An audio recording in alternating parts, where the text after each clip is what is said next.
Здравейте, сега ще ви покажа един фокус,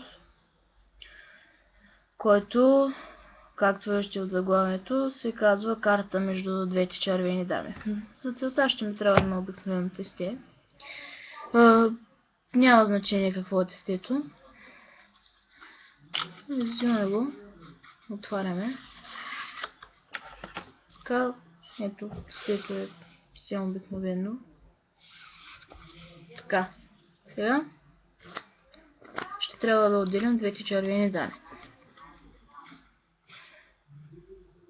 Ето едната.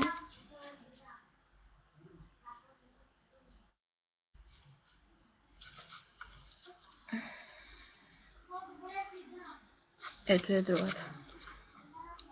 Така, ще ги сложим ето тук на страна и ще отделя 13 карти от тестето. 1, 2, 3, 4, 5, 6, 7, 8, 9, 10, 11, 12, 13.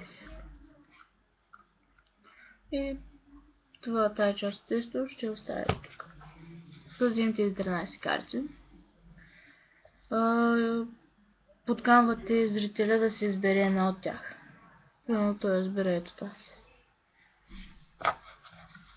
И взимате тази карта и той я вижда, в случая на камерата. И взимате тази карта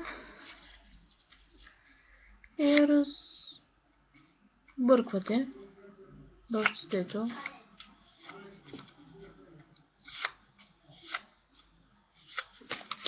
Така и слагате дамите, едната отдолу с цвет нагоре и другата отгоре. И така, неговата карта е някъде между двете червени дами, които са тук.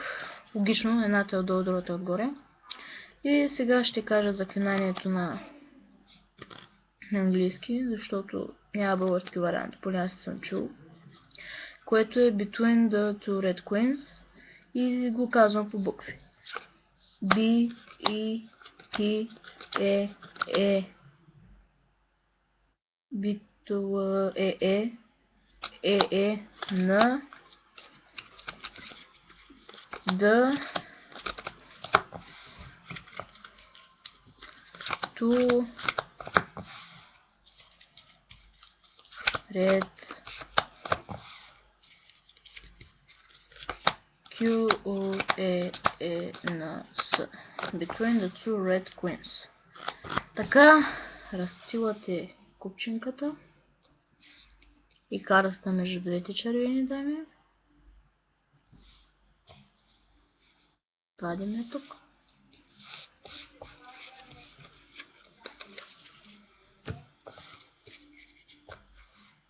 Вадим картата. И съответно картата на зрителя. Това беше фокуса. Ако разкритието ще го направя в следващото клипче. Ако има заинтригувани от този фокус.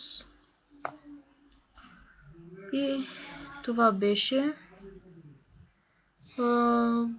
Благодаря ви все пак, че гледахте клипчето ми и до следващия път.